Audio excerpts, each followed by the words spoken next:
में होइए गइल ऊपर तुलसी जी के भी पूजा कर ले। ई त बुढ़िया नरद खाली खाऊ पकाऊ बाड़ी सन एनी के तो हमको बुझाला कि पूजा पाठ तो ठीक ना कर।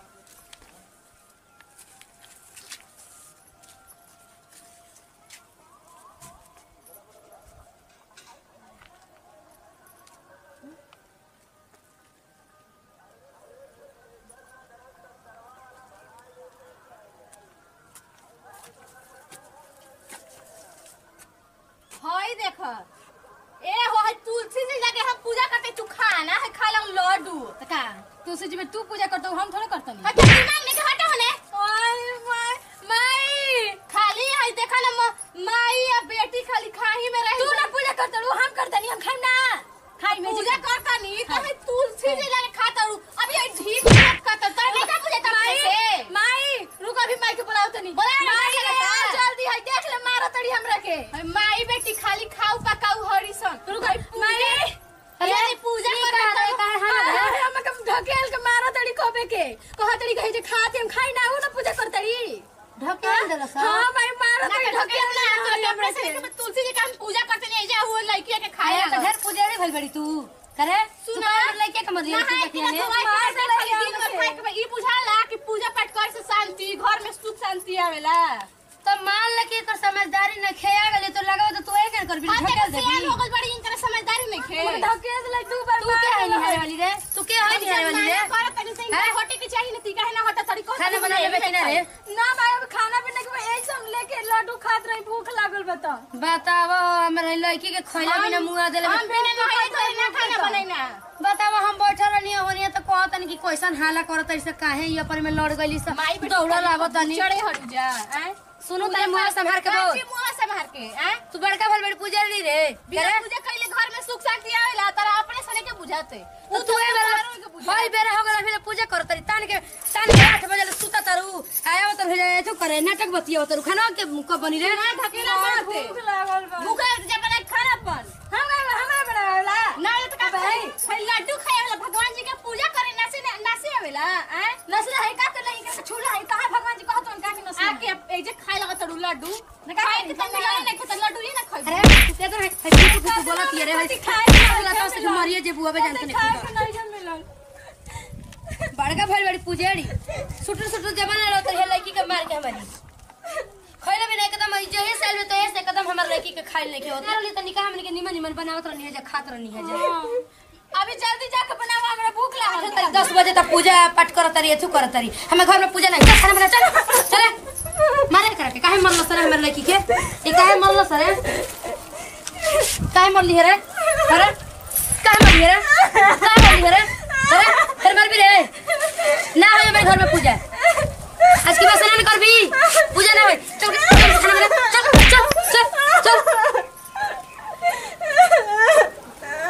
छोड़ दे चले मम्मी के छोड़ दे ई मुआ घर में करके दूसर के बनवले बड़ी बतावा है तनी मनी लड़की हमर है आवेल त ओकरा के मार झपिला रहल बिया है जब इहे अपन भौजा हेंगन करत है त दूसर के का करी रे ढेर मर लड़की तोरा के आंखी लागत रे करे हम होजे खात रही माई होजे खात रही आ हमके ढकेल देल है एकर का दिक्कत होता टे केंगन करत है ई पहला भी ना कदम मुआ घर ले बड़ी भूख लागल बा कब से तू तनी ना कहलू कि तनी मिल के करवा दे तो ई कबे के पूजा करते तो हम अकेले कैसे बना ले हां ई पतो ये त सूत के 8 बजे उठती है इतना बजे उठता है 12 बजे पूजा करते तो बेटी पतो का मतलब कि 3 बजे उठ के अपन नहा धो के आ जब करे धर के बा कॉल नहीं तब पूजा के एगो बहाना लेके चलत रही पूजा नहीं करत रही आ जबन लड़ा होत रही तना सटा सटा चल चल खाना बना चल खाना बना चल खाना बना जा ये पूजा करे बड़का पुजारी भइल बड़ी सहूर रही तौरी का करके फूहर कहीं की चला नीचे चला हां चलो बाकी बस सुन ना रे सुनी बबुआ तो कहीं ना घरे ना कि तमरी मेहरारू के मार दी तरी सब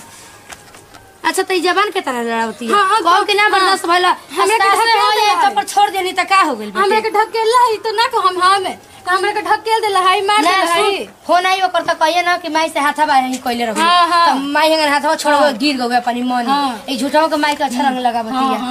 चल नीचे देखो जो खाना बनावते की का करते चल चलो बताओ कोई ढेर ना घाम लागल तो के ना ढकेल देला है जे लाग गइल है जे गिर गइल है। चलो मिल के ओकर संग खा तो बनवा दो। हमरा ई घरवा में बहुते दुख बाटे माई बाइयो मौत जाया के बहुते फसल बनी दुखवा मेरे माई सब हमके मरत हुए माई मिली जुली सब बाड़ी चल रे माई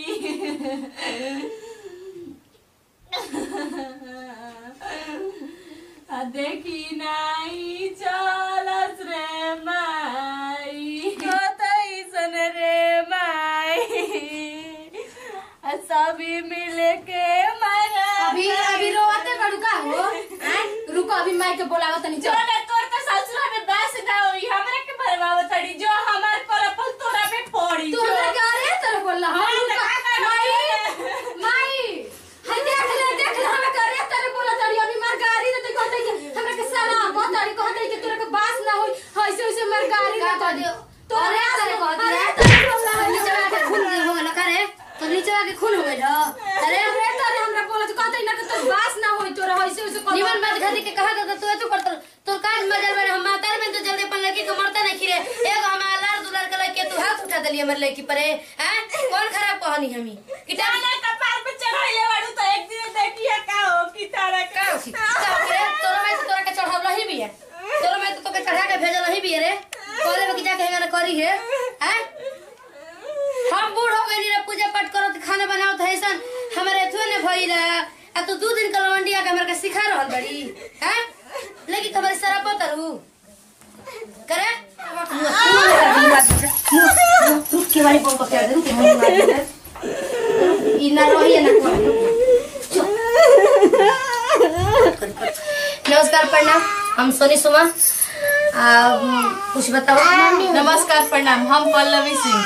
हमार सास हम पूजा करत हई त हमरा के दुख देतड़ी। देखी जरूरा सब पूजा कैला में बहुत फायदा बाटे सुख शांति घर में मिलेला यहाँ के हमरा के मारत तनी दुख देतनी। देखी हमार ननद हड़ी लागत नहीं खेई। नमस्कार हम लवली सिंह बोलतनी और ऐसा बात नहीं के जे वीडियो में आप लोग देखनी है हमने के इतना भी दुश्मन नहीं जा और हमने के वीडियो में दिखावल जाता है कि मतलब ऐसे ना करे के चाहिए पूजा पाठ करे के चाहिए। पूजा पाठ करे से ई होला कि दिमाग एकदम शांत रहेला और घर परिवार भी शांत रहेला। लेकिन रियल में ना देखनी है जा उतना दिल से नहीं खेलेबे के बाकी हाँ दिल से वीडियो को लाइक करे के बाद शेयर करे के बाद सब्सक्राइब करे के बाद और कमेंट बॉक्स में लिख के जरूर बतावे के बाद कि हम ये कहब कि जैसे हर चैनल के प्यार दुलार दे तनी जा आगे बढ़ाओ तनी जा वैसे आप लोग से मतलब रिक्वेस्ट बाटे कि एहू चैनल के प्यार दुलार दीजा आगे बढ़ाई जा एकदम बेल आइकन घंटी में प्लीज होके दबाओ। बाकी यही के साथ लेते विदाई अगला वीडियो फिर मिल जाए।